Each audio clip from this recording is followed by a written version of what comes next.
Hello students, मैं सोनू कामरिया अपने YouTube channel लर्नोस्फीयर में आपका हार्दिक स्वागत करता हूं, अभिनंदन करता हूं। मैं आज आपके लिए लेकर आया हूं क्लास 10 साइंस का एक बेहतरीन वीडियो लेक्चर, जिसमें हम कवर करने जा रहे हैं चैप्टर फर्स्ट, जिसका नेम है केमिकल रिएक्शंस एंड इक्वेशंस। तो आइए बिना देरी किए हम ये चैप्टर स्टार्ट करते हैं और वन बाय वन इसके सारे कंसेप्ट्स जो है हम क्रिस्टल क्लियर करते हैं। आइए स्टार्ट करते हैं। Name of the chapter, chapter number 1, class 10 science. Name of the chapter is chemical reactions and equations.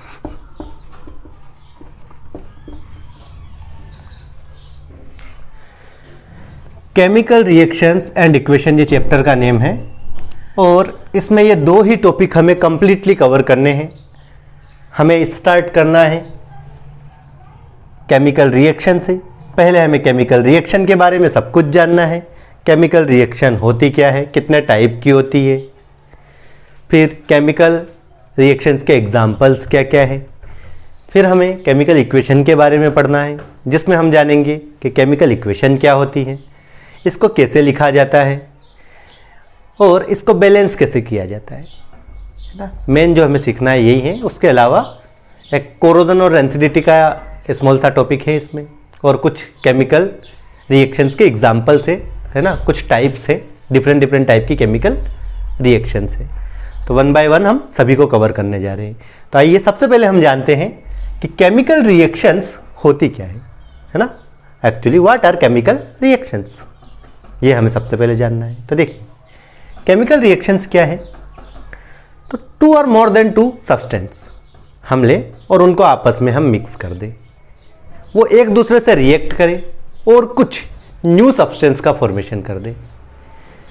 To और मोर देन टू सब्सटेंस हमने लिए, मिक्स किए, उनकी रिएक्शन हुई और रिएक्शन से कोई न्यू सब्सटेंस जो उसका फॉर्मेशन हो गया, तो इसे हम कहेंगे केमिकल रिएक्शन। हम डिफाइन इस तरह से करेंगे केमिकल रिएक्शन को, व्हेन टू और more than two substance react together to form a new substance, then it is known as chemical reaction. मैं डेफिनेशन लिख देता हूं।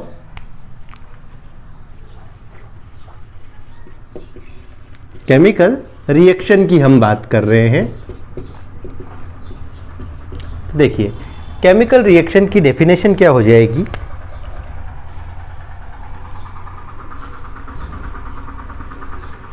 When to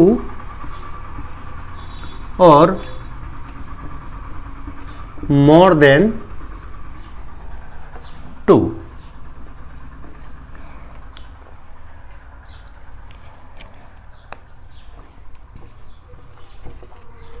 substance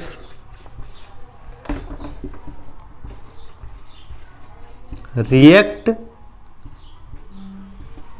to form a new substance,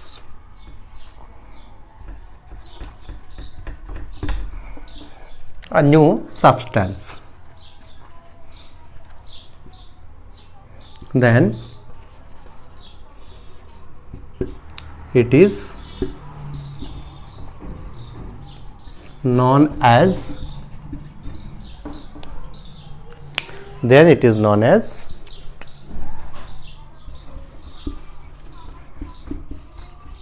chemical reaction। ये chemical reaction की definition हो जाएगी, जो हमें सबसे पहले पता होनी चाहिए, है ना। टू और मोर देन टू सब्सटेंस जब भी रिएक्ट करेंगे और न्यू सब्सटेंस का फॉर्मेशन करेंगे, तो इसे हम केमिकल रिएक्शन कहेंगे। हम केमिकल रिएक्शंस के कुछ एग्जांपल्स की बात करते हैं। तो क्लास 9th में आपने फिजिकल चेंज और केमिकल चेंज के बारे में अच्छे से स्टडी की होगी। केमिकल चेंज के कुछ examples, burning of paper, burning of candle, wax, है ना। उसके अलावा कर्डलिंग ऑफ मिल्क, ये सब क्या है, केमिकल चेंजेस के कुछ एग्जाम्पल्स हैं और भी बहुत सारे एग्जाम्पल्स हैं। अब केमिकल चेंज जो है वो जब भी होते हैं हमेशा किस वजह से होते हैं? केमिकल रिएक्शन होने की वजह से। तो कहीं भी केमिकल चेंज हो रहा है इट मीन्स वहाँ केमिकल रिएक्शन हो रही है। जैसे हमने फूड को टेक इन किया और डाइजेस्ट होता है हमारी बॉडी में फूड जाने के बाद, तो फूड का जो ये डाइजेशन है ये एक तरह का केमिकल चेंज होता है। इसमें भी कुछ केमिकल रिएक्शंस इन्वॉल्व होती हैं। हम फूड की जो कुकिंग करते हैं वो भी एक तरह का केमिकल चेंज है और उसमें भी कुछ रिएक्शंस इन्वॉल्व होती हैं, है ना। ऐसे ही डेली लाइफ में और भी कई एग्जांपल्स हैं जिनमें केमिकल चेंज होता है ना। जैसे हम मिल्क को कर्ड में कन्वर्ट करते हैं, है ना, दूध से हम दही बनाते हैं, तो उसमें भी क्या केमिकल चेंज है और केमिकल रिएक्शन कहीं ना कहीं इन्वॉल्व होती है। तो जहां भी केमिकल चेंज हो रहा है वहां केमिकल रिएक्शन क्या होती है? इन्वॉल्व होती है। ठीक है, अब देखिए केमिकल रिएक्शन जो है उसकी डेफिनेशन तो ये हो गई। अब एग्जाम्पल की बात करें, जैसे हम ले लेते हैं बर्निंग ऑफ पेपर। एक पेपर को हम बर्न कर रहे हैं, तो पेपर जो है actually paper is made up of would, लकड़ी का बना होता है पेपर। और लकड़ी जो है, वुड जो है, उसमें मेन एलिमेंट होता है कार्बन, है ना। तो हम पेपर की बर्निंग कर रहे हैं मीन्स हम कार्बन को बर्न करते हैं और बर्निंग हमेशा होती है ऑक्सीजन की प्रेजेंस में। तो होता क्या है, जब हम पेपर को बर्न करते हैं तो एक्चुअली पेपर में प्रेजेंट कार्बन और एटमॉस्फेयर में प्रेजेंट ऑक्सीजन एक दूसरे से रिएक्ट करते हैं और एक न्यू सब्सटेंस कार्बन डाइऑक्साइड का फॉर्मेशन करते हैं। क्या हुआ? कार्बन एक सब्सटेंस, ऑक्सीजन दूसरा सब्सटेंस। इन टू सब्सटेंस ने एक दूसरे से रिएक्ट किया और कार्बन डाइऑक्साइड नाम का एक न्यू सब्सटेंस जो उसका फॉर्मेशन कर दिया। तो यही क्या है? Chemical reaction. यही हमने डेफिनेशन में देखा, when two are more than two substance। तो ये टू सब्सटेंस एक दूसरे से रिएक्ट कर रहे हैं और रिएक्शन के बाद कार्बन डाइऑक्साइड का फॉर्मेशन कर रहे हैं, है ना। तो ये एक तरह की केमिकल रिएक्शन हो गई। ठीक, इसी तरह से हम कुछ और भी ले सकते हैं। जैसे मैग्नीशियम मेटल लें, मैग्नीशियम का रिबन आता है, उसे यदि आप क्या करें? बर्न करें, तो मैग्नीशियम रिबन को बर्न करने पर भी सेम चीज होती है। मैग्नीशियम जो है वो एटमॉस्फेयर पर प्रेजेंट ऑक्सीजन से रिएक्ट करता है और मैग्नीशियम ऑक्साइड का फॉर्मेशन करता है ना। मैग्नीशियम ऑक्साइड का फॉर्मेशन करता है। तो burning of magnesium ribbon, burning of paper या burning of wood, coal, carbon, जो भी आप इसे बोले, ये क्या है? केमिकल रिएक्शन से, है ना। अब ऐसे ही बहुत सारे एग्जाम्पल्स केमिकल रिएक्शन के हो सकते हैं और हम बहुत सारे एग्जाम्पल्स जो है आगे इस चैप्टर में डिस्कस भी करने वाले हैं। अभी आपको सिर्फ डेफिनेशन और एक दो एग्जाम्पल मैंने बताए हैं जो आपको याद रखना है ना। केमिकल रिएक्शन की डेफिनेशन बहुत सिंपल सी है। जब भी two or more than two substance एक दूसरे से रिएक्ट करके कुछ न्यू सब्सटेंस का फॉर्मेशन करेंगे तो उसे हम केमिकल रिएक्शन कहेंगे। ठीक है, ये टू एग्जाम्पल्स मैंने आपको बताए हैं। अब देखिए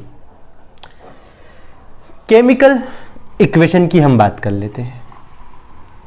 केमिकल इक्वेशन क्या चीज होती है ना। तो मैंने अभी अभी आपको बताया कि कौन कौन रिएक्ट कर रहा है। केमिकल रिएक्शन के जब एग्जाम्पल मैंने आपको बताए तो मैंने कहा कि कार्बन एंड ऑक्सीजन एक दूसरे से रिएक्ट कर रहे हैं और कार्बन डाइऑक्साइड का फॉर्मेशन कर रहे हैं। ठीक है, ऐसे ही मैग्नीशियम मेटल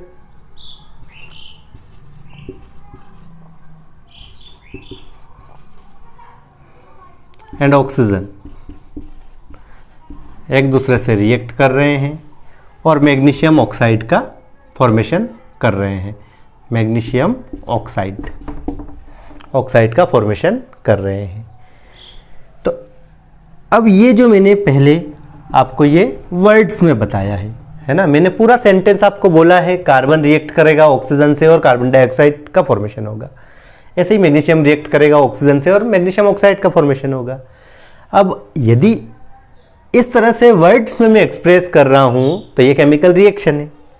बट मैं इतना सब ना बोलते हुए, मैं पूरा ऐसे सेंटेंस ना बोलते हुए कि carbon reacts with oxygen to form carbon dioxide, मैं क्या करूं?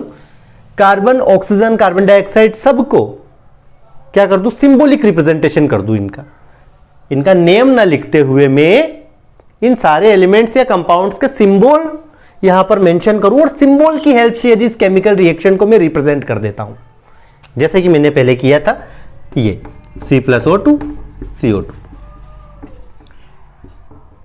Mg plus O2 MgO। तो ये मैंने सिंबॉलिक रिप्रेजेंटेशन जो किया इसे हम केमिकल इक्वेशन बोलते हैं। केमिकल इक्वेशन और कुछ नहीं है। Chemical equation is the symbolic representation of a chemical reaction with the help of symbols of elements और फॉर्मूला ऑफ द कंपाउंड्स, है ना। आप क्लास 9th में इतना तो पढ़ ही चुके हैं, सीख चुके हैं कि एलिमेंट्स के सिंबल होते हैं और कंपाउंड्स के फॉर्मूले होते हैं। तो केमिकल रिएक्शन को जब हम क्या कर दें, यदि उसमें एलिमेंट्स पार्टिसिपेट कर रहे हैं तो सिंबल से रिप्रेजेंट कर दें, और कंपाउंड्स पार्टिसिपेट कर रहे हैं या कंपाउंड्स का फॉर्मेशन हो रहा है तो उनको हम फॉर्मूले की हेल्प से रिप्रेजेंट कर दें। तो ये जो सिंबॉलिक रिप्रेजेंटेशन होगा केमिकल रिएक्शन का, इसी को हम केमिकल इक्वेशन कहेंगे। केमिकल इक्वेशन की डेफिनेशन हम कैसे देंगे, the symbolic representation of a chemical reaction with the help of symbols of the elements और formula of the compound. Okay, और एग्जांपल्स ये हो गए, है ना, ये केमिकल इक्वेशन के एग्जांपल हो गए। अब केमिकल इक्वेशन लिखी कैसे जाती हैं, तो देखिए केमिकल इक्वेशन लिखते टाइम हमें कुछ चीज़ों का ध्यान रखना होता है। जैसे कि ये कार्बन था, इसका मैंने सिंबल यूज़ कर लिया, ऑक्सीजन का मैंने सिंबल यूज़ कर लिया। अब मेरे पास 2 रिएक्टेंट थे ना, कार्बन और ऑक्सीजन, तो इन दोनों के सिंबल तो लिखने ही है, बट इन दोनों के बीच में हमें प्लस का साइन यूज़ करना है। मतलब मोर देन 1 रिएक्टेंट्स होंगे, है ना। रिएक्शन में जो पार्टिसिपेट करते हैं सब्सटेंस, इन्हें हम क्या कहेंगे, ये जैसे कार्बन और ऑक्सीजन जो पार्टिसिपेट कर रहा है तो इन्हें हम क्या कहेंगे, रिएक्टेंट्स। और इनकी रिएक्शन के बाद जो न्यू सब्सटेंस का फॉर्मेशन होता है, उन न्यू सब्सटेंस को हम प्रोडक्ट्स बोलते हैं। सिंगल है तो प्रोडक्ट, मोर देन 1 है तो प्रोडक्ट्स, है ना, तो हम प्रोडक्ट्स बोलते हैं। तो देखिए क्या करना है, यदि रिएक्टेंट्स मोर देन 1 है तो उनको उनका सिंबल या फॉर्मूला हमें लिखना है और बीच में प्लस का साइन लगाते जाना है। जब सारे रिएक्टेंट्स हमने लिख दिए, उसके बाद हमें एरो का साइन यूज करना है और एरो के राइट हैंड साइड हमें प्रोडक्ट का फॉर्मूला या सिंबल लिख देना है। ठीक है, लेफ्ट हैंड साइड हमेशा रिएक्टेंट्स लिखे जाते हैं और एरो के राइट हैंड साइड जो है वो क्या लिखे जाते हैं, प्रोडक्ट्स लिखे जाते हैं। इस चीज का आपको ध्यान रखना है। और रिएक्टेंट्स भी मोर देन 1 है तो बीच में प्लस का साइन यूज करेंगे, प्रोडक्ट भी मोर देन 1 है तो बीच में प्लस का साइन यूज करेंगे। ठीक है, और रिएक्टेंट्स और प्रोडक्ट के बीच में हम एरो का साइन यूज करेंगे और एरो की डायरेक्शन रिएक्टेंट टू प्रोडक्ट होगी। ठीक है, ये केमिकल इक्वेशन को लिखने का तरीका मैंने आपको बताया है ना। अभी हम केमिकल इक्वेशन की बैलेंसिंग भी सीखेंगे आगे, लेकिन उससे पहले हम केमिकल रिएक्शन वाला टॉपिक कंप्लीट करेंगे। अभी मैंने केमिकल रिएक्शन में आपको ज़्यादा कुछ नहीं बताया है, अभी तक मैंने सिर्फ आपको इसकी डेफिनेशन और कुछ एग्जांपल्स बताए हैं। अभी हमें टाइप्स ऑफ केमिकल रिएक्शंस पढ़नी है ना। There are a lot of types of chemical reaction, but in our syllabus there are 4 types of chemical reaction, 4 main types of chemical reaction, जिन्हें हम अब कवर करने जा रहे हैं। तो देखिए 1 बाय 1 हम केमिकल रिएक्शन तो हमने समझ ली। अब इसके टाइप्स की हम बात करते हैं, इसके टाइप्स समझते हैं। तो केमिकल रिएक्शन जो है वो मेनली कितने टाइप की है, 4 टाइप की। केमिकल रिएक्शन कितने टाइप की है, 4 टाइप की। कौन कौन सी? फर्स्ट टाइप जो है वो है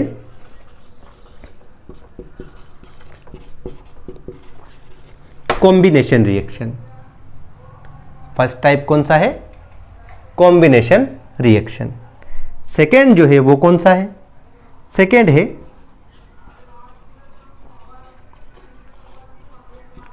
डीकंपोजिशन रिएक्शन। थर्ड टाइप है हमारे पास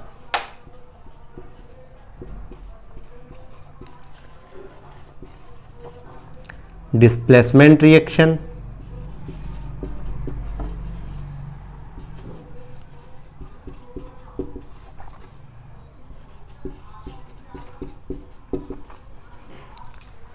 फोर्थ टाइप है डबल डिस्प्लेसमेंट रिएक्शन।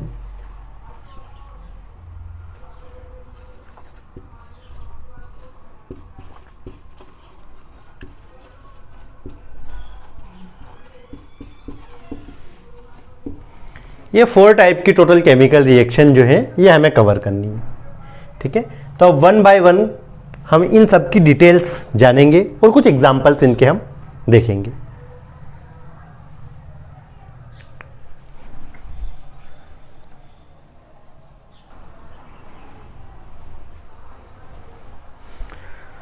हाँ, तो आइए हम शुरू करते हैं सारे टाइप्स की केमिकल रिएक्शन की डिटेल। देखिए, फर्स्ट टाइप की केमिकल रिएक्शन जिसका नेम है कॉम्बिनेशन रिएक्शन। अब जैसा कि आपको नाम से ही पता चल रहा है, कॉम्बिनेशन क्या होगा, 2 और मोर देन 2 सब्सटेंस आपस में कंबाइन हो जाएंगे, उनका कॉम्बिनेशन हो जाएगा और कंबाइन होकर के एक सिंगल न्यू सब्सटेंस का फॉर्मेशन हो जाएगा। केमिकल रिएक्शन में 2 और मोर देन 2 सब्सटेंस पार्टिसिपेट करेंगे, वो जितने भी सब्सटेंस पार्टिसिपेट करेंगे सब आपस में कंबाइन होकर एक सिंगल प्रोडक्ट का फॉर्मेशन कर देंगे।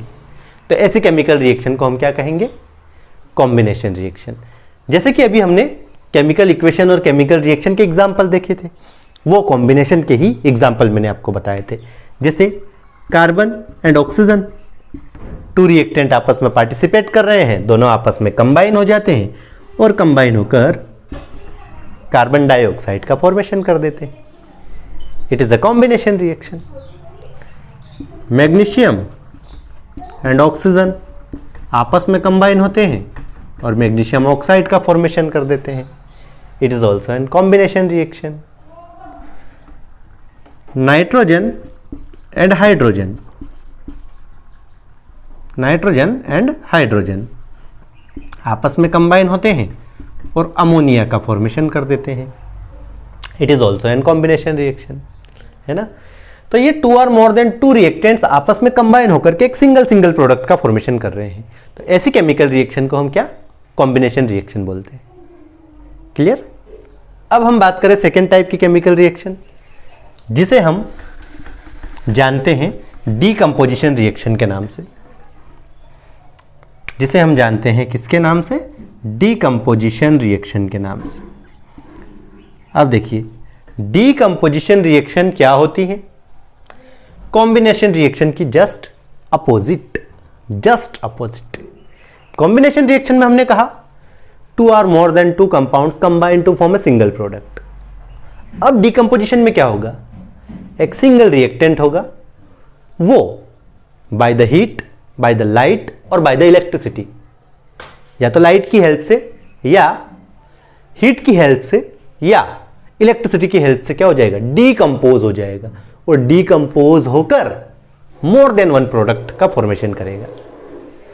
क्लियर है। कॉम्बिनेशन रिएक्शन में 2 और मोर देन 2 रिएक्टेंट्स थे जो आपस में कंबाइन होकर के एक सिंगल प्रोडक्ट का फॉर्मेशन कर रहे थे। डीकंपोजिशन रिएक्शन में एक सिंगल रिएक्टेंट होगा और वो डीकंपोज होकर मोर देन 1 प्रोडक्ट का फॉर्मेशन करेगा, है ना। अब ये डीकंपोजिशन हीट की हेल्प से हो सकता है, लाइट की हेल्प से हो सकता है और इलेक्ट्रिसिटी की हेल्प से भी हो सकता है।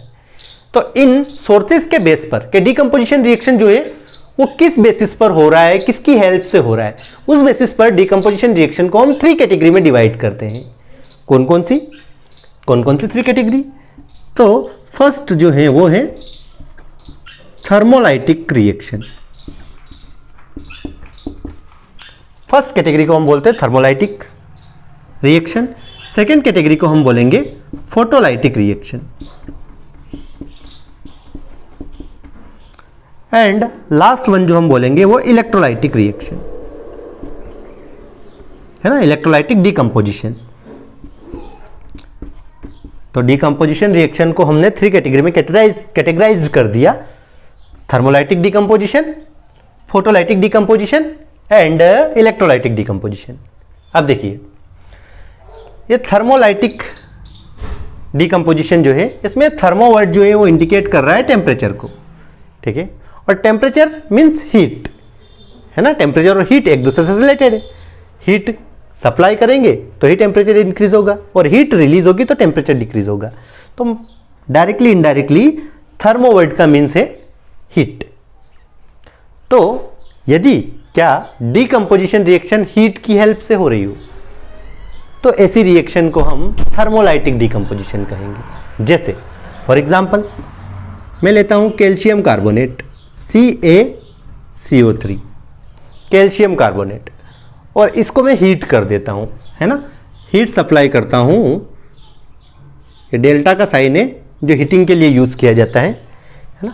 तो हीट सप्लाई करता हूं यदि मैं इसे, तो ये डिकम्पोज हो जाता है और यहां से CO2 carbon dioxide gas release हो जाती है और कैल्शियम ऑक्साइड बन जाता है।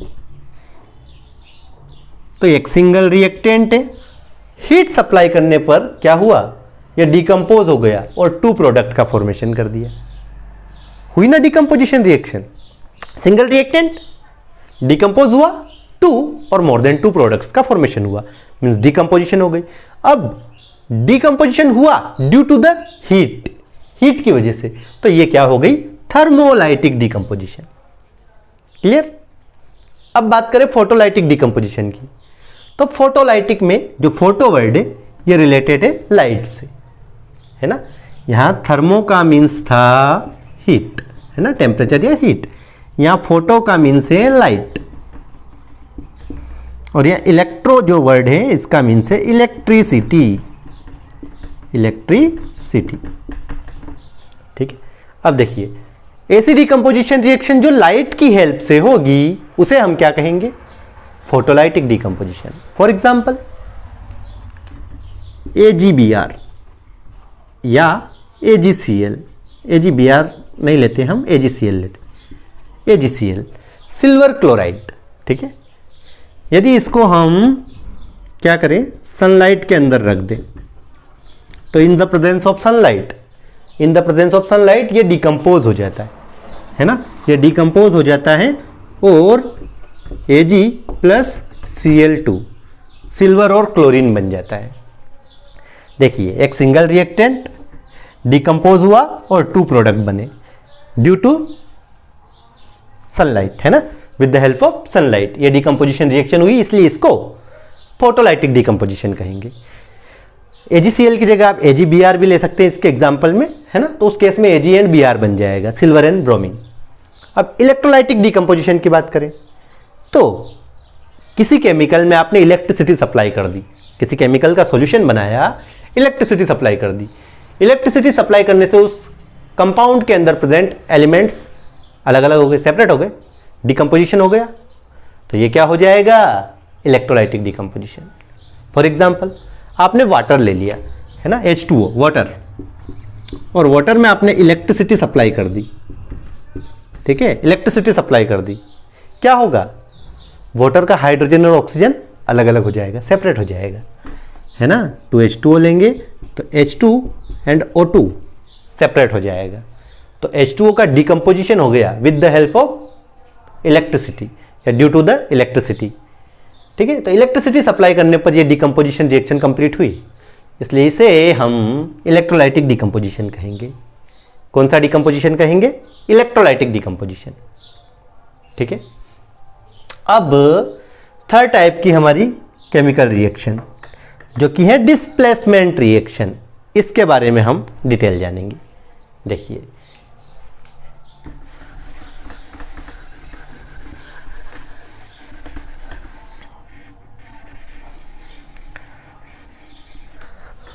डिस्प्लेसमेंट रिएक्शन,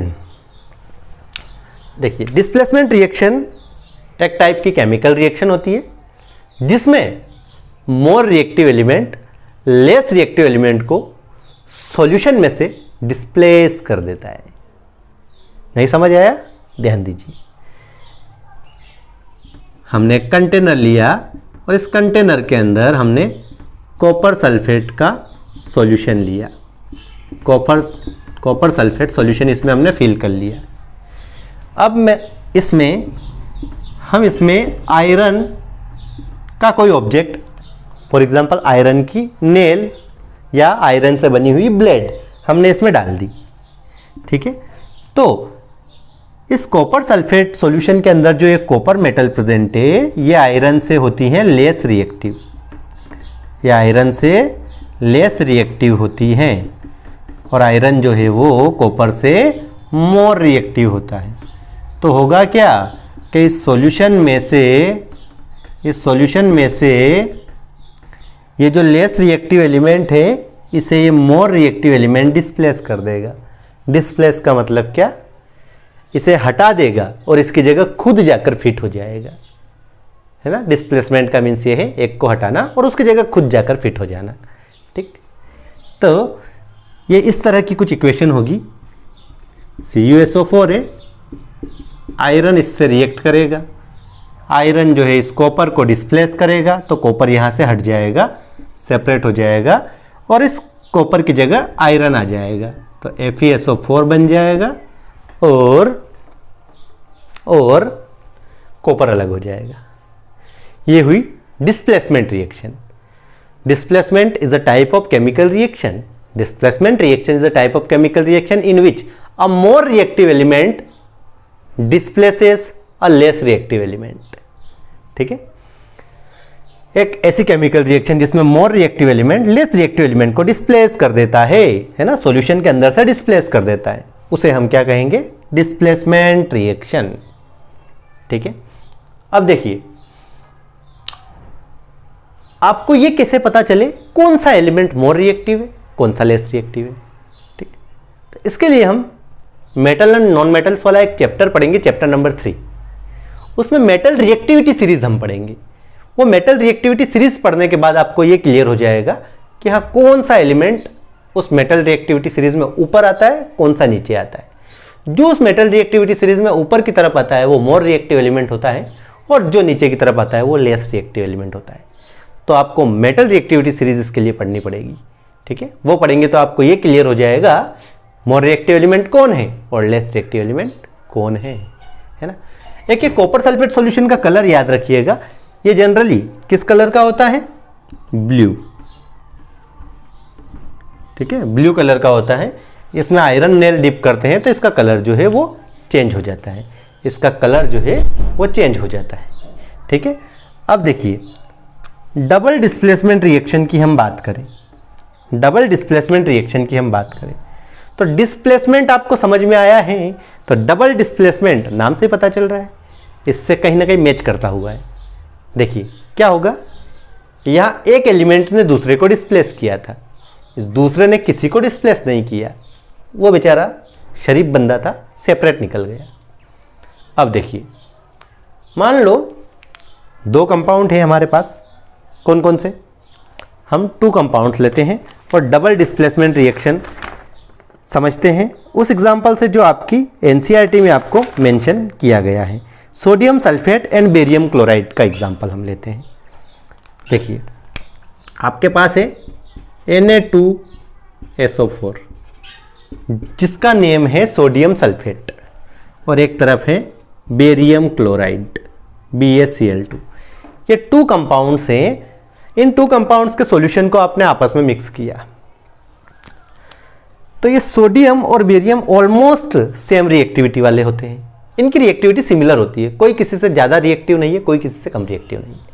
तो ये सॉल्यूशन में से एक दूसरे को डिस्प्लेस कर देते हैं, मतलब ये बेरियम सोडियम को डिस्प्लेस कर देता है और सोडियम बेरियम को डिस्प्लेस कर देता है। बेरियम सोडियम की जगह, सोडियम बेरियम की जगह, प्रोडक्ट का फॉर्मेशन इस तरह से हो जाता है। यहाँ सोडियम था, बेरियम आ जाता है, बन जाता है BaSO4 प्लस यहाँ 2Na थे, ये बेरियम की जगह आ जाते हैं, बन जाता है 2NaCl। तो एग्जैक्टली इस रिएक्शन में हुआ क्या, सोडियम और बेरियम नाम के जो 2 एलिमेंट्स हैं इन दोनों ने एक दूसरे को डिस्प्लेस कर दिया, ठीक है। तो डबल डिस्प्लेसमेंट रिएक्शन क्या है, ऐसी केमिकल रिएक्शन जिसमें 2 एलिमेंट्स एक दूसरे को डिस्प्लेस कर देते हैं। ऐसी केमिकल रिएक्शन जिसमें 2 एलिमेंट्स सॉल्यूशन में से एक दूसरे को डिस्प्लेस कर देते हैं उसे हम डबल डिस्प्लेसमेंट रिएक्शन बोलते हैं। Double displacement is a type of chemical reaction in which 2 element displaces each other, in which 2 element displaces each other. Clear?